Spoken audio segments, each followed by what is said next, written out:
Here are 5 easy ways for succeeding in this service industry. Really? We not only want you to survive, we want you to thrive in the service industry. Yes, we do. Use these 5 tips to achieve longevity and success in the restaurant business.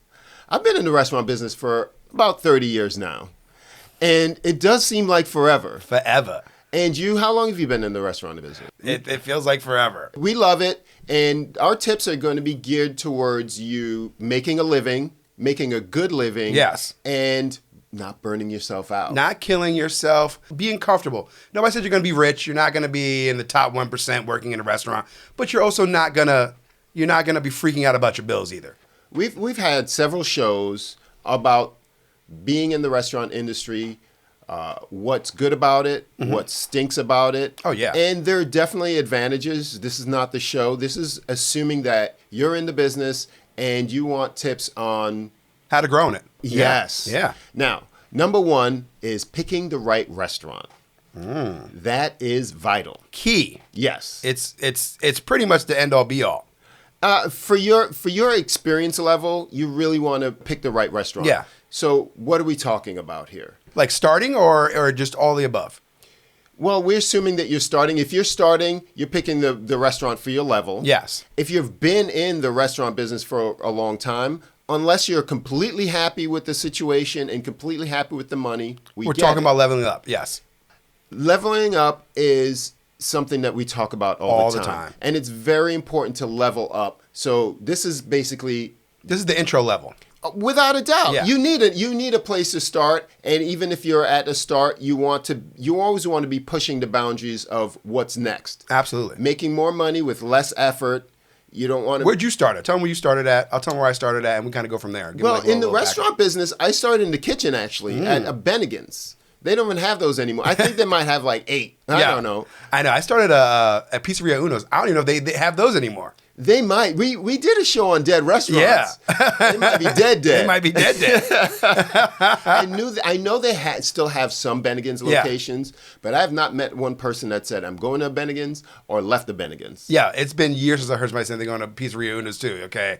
I don't think those called Uno's. I mean, it might just be called Uno's now. Maybe. Like bar and grill or some shit. Is it a Chicago-based restaurant? Yes, it was a Chicago-based. It was Chicago-style pizza when I worked there. Had the deep dish, we used to do the personal ones. Remember back when they had the crazy lunches and everything where you had to it was like an all-inclusive kind of lunch. Ours wasn't time-based like yours was, but ours still was like, it was like $6. You come and get a drink and a pizza, and it changed daily. I remember all that. Yeah. Man, I can't imagine what these restaurants have to do to survive these days. Yeah.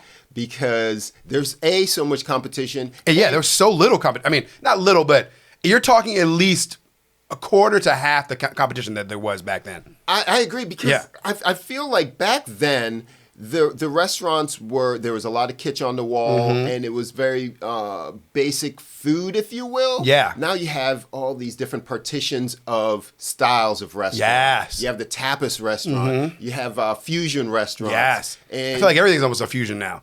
Yeah, they borrow and steal from each other big time.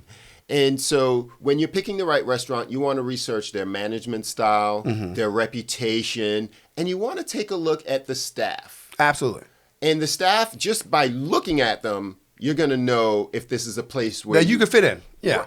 Because are they happy? Do they talk to each other? Are they having fun? Does it look like a fun atmosphere? Because at the same time as making money, you want to make your life enjoyable. You know what I mean? Because if you're miserable, that's just a job. You know what I mean? True. When you're picking a career or something, the best thing I ever heard somebody say is, if you do what you love, it's not working. We love the business, and we love everything that comes along with it. The time off, you get a lot of time for yourself. Absolutely. You get a lot of schedule flexibility. If you want to go on vacation, you could go on vacation. If you want to move, you move. Yeah, there are restaurants everywhere, all over the world. Absolutely. So you're qualified anywhere you go, and also, do the people that work there reflect what you are? Exactly. And generally, I like to see a bunch of older people working there because... That shows longevity. That shows, that they're sticking around for a reason.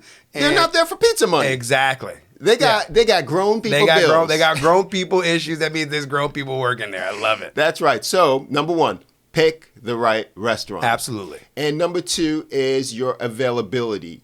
Availability is it's key. It needs to fit your lifestyle. So like you're saying, like what depends on what stage you are in your life. Mm-hmm. You might be going to school. You might be trying to start a business, or you might just need it as a secondary spot. But when you go in, make sure that your availability is open, open as possible. As open as possible. Where you can also have a life around it. Your best ability is availability. Absolutely. There's value in being dependable and available. Yes. And so those two things, especially if you're starting out, you want to have as much availability as possible for them to be able to schedule you flexibly. Yeah, so you can find your own niche. They can see that you're of value to the company. Yes. And then from there, once you've laid your groundwork, you put some time in, then you can really fix your own schedule kind of the way, because now you have value. You can kind of fix your schedule the way you need it to be around your life, around, school, around everything else. And because you have value at that point. Oh, yeah. You got to show value in the beginning, though. Can you imagine you come in and you say, I can only work, Friday, I can't work Saturday Sunday. Night, I can't work Sundays. I want off between the... Sure, so does everyone else. Everybody wants that, yeah. So who are you to even ask for that? You got to come in, yeah. like you said, keep it as open as possible. That's where you're going to get your foot in the door. Mm-hmm. And then after that... Yeah, once you have some work, exactly. Your schedule. Now, I have a set schedule. I rely on a set schedule because as far as longevity is concerned, a set schedule is key. Oh, yeah, because you know when you need to be there, and you show up, and you're reliable, and they know. I'm the same way. I have a set schedule as well, but I don't miss on my days. Now, if you try to throw a wrench into my world and say, hey, if you schedule me outside of my realm and I don't show up, now that's not on me. No. Because when I told you I could be there, I am always there for you.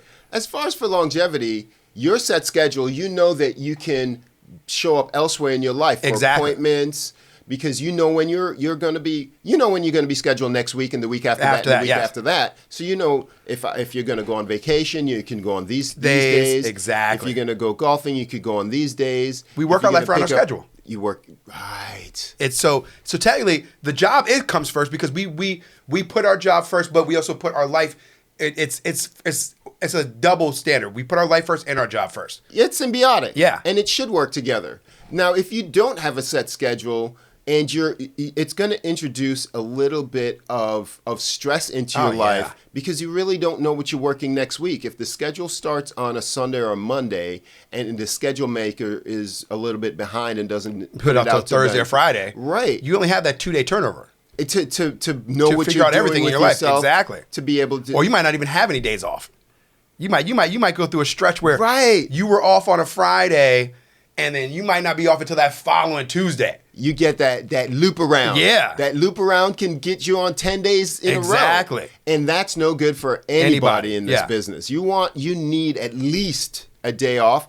I've always been a big proponent. If you do 5 days a week, 2 of them better be back to back, because you the back to back is key. When are you going to do your laundry? Yeah, the back to back is key. It's so important. I agree. Because you need a day of rest, and then you need a day for your like you said, yourself, your appointments, your laundry, just to go to the grocery store, just so you kind of digest it. Because trust me, that day of rest, if you try to get it all that one day you got to rest, you're just sleeping in, and then you feel like you didn't get anything done, because by the time you woken up from your slumber, there was no time to get anything else done. Yeah, your feet still hurt. Yeah. So you're wiped out. So in the beginning, have as much availability as possible, and then try to see where you fit in. Yeah. And show up consistently. Mm-hmm. When they schedule you, don't try to switch things around. Just know that you're dependable. Be that person that they see on their shift every time. Yes. And then you're good. Okay. And number 3, your ability. You want to increase your ability as you go along in this business. Like your skill set? Your skill set. Okay. Level up your skill set. How do we do that? Because there's not any master classes out there for but you want, and things like that. It depends what level you're at. So you want to know, maybe it's wine knowledge. Maybe it's alcohol knowledge. Maybe it's, if you're at like a brewery, maybe it's just understanding what the beer's doing, the different consistencies and stuff like that. Depending on your environment, you want to adapt to it and grow in that situation so you can bring a knowledge of wealth to wherever you go next. I love that. So if you work in a brewery, you could go to a seminar, you can go to a master class, whatever the case may be. Same with wine knowledge. Exactly. If you're in a regular restaurant that serves wine, or learn from other people. Absolutely. Listen to your coworkers who you admire in the business at your place. Listen to their spiel. See how they attend to their guests, and pick up the best of what they have. Absolutely. That's gonna launch you launch your skills tremendously. Absolutely. I listen to other people, and that's how I pick up little things to say to guests and how to handle certain situations. So you really want to improve your ability. How to open a bottle of wine, maybe a couple of ways to do that. How to be a little bit more fancy with it. Yeah. Just keep on elevating those skills and honing those skills, and you'll be able to last a long time and thrive and level up and move up. Those are all things that we And then preach once you're here. growing up, you're learning and you're growing, and you're bringing everything that you brought from your past, but you're bringing it up with you, and you're leveling it up across the board. Yeah, because how do you sell? You practice. Yeah. How do you upsell? You have the little ways and the jargon and things like that. It's very, very key to level up, and that's my number 3, to improve your skills. Absolutely. And your abilities.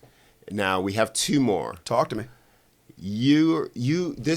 I'm not sure that anyone would ever tell you this, but you really have to improve on your likability. And on almost any job, Am I not a likable person, Marlon? No. you are lovable. In almost any job, when I hear that someone's having issues, they're not a likable person. True. Yeah. It almost goes There's together. conflict. There's, and it could just be simple as they're hard to approach. You don't know what person you're going to get. They might be bipolar. I mean, they might not be, but we might think they are because of the way they talk to you. They're selfish. Yeah. They want things to be catered to them. Yeah.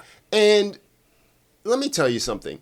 In the grand scheme of things, no one cares. No. No one cares about your private life. No one cares what you have to do. They care what you have to do for the company. Absolutely. Not that they don't care if, you got into an accident, they wouldn't feel bad for No, of course they you. would. But it's still, as the day goes by, they need to cover their ass. Yes, the needs of the business comes first. Absolutely. And unless you realize the needs of the business and then tailor your attitude towards that. Yes. That's what makes you invaluable for a spot. Yes, without a doubt. So improve your likability. Get along with everyone. Be nice. Be the person to pick other people up. If you're the complainer, if you're the person that brings everybody down, if you're the me person and you're the person that table sharks and all of that stuff, you're not going to last. Yeah. They're going to get you out of there. And there's nothing wrong with putting a smile on your face, leaving your issues at the door. Absolutely, 100%. There's an old school saying that you got to get along before you get on, baby. Yeah, well said. You really have to get along with people. Yeah. And so improve your likability. Now, number 5. This one also, I'm not sure how many people will tell you this, but have a backup plan. True. Have a contingency plan across the board, whether it be another restaurant, whether it be a different set of life, or just knowing, hey, when you came into the business that you might not do this forever, or that you want to have a different outlet, a different avenue to jump on. Yes. Everybody should. That's people always say, you back, remember, you used to hear all the time, is that what you're going to do with your life? You used to hear that, remember? Or you're going to is that all you're going to do, work in a restaurant forever? We are teaching people it's definitely a feasible way to make an income and a living. Yes. But at the same time, across the board, you should always have plans. You should always have plans. So don't run yourself thin. Yes. Build up that FU money, because if anything goes sideways, you're really not stressing about it. Yeah, you don't want to stress. You can survive the month or two. Yes. And know that you have another place that you can easily get a job always have another like a side gig, another job, another job lined a different kind of hustle, whatever in your mind where you know a manager here that would love to have you. And that goes back to number 4 with likability. If you had likability in your previous places, you can always move along and have no issues. Yeah. Even if you're moving backwards on the leveling up scale until you can find a spot where you can fit in directly, you still have a plan B. If that makes sense. It makes sense. Sometimes it's one of those, I'm not a big proponent of going back, but if you left on good terms with your other job and they would love to have you back, I know plenty of people have done that. Absolutely. They've worked somewhere for years and something went sideways because unfortunately in this business, I keep this mentality all the time. Every day I walk in the door, I don't know if I'm going to quit or if I'm going to get fired.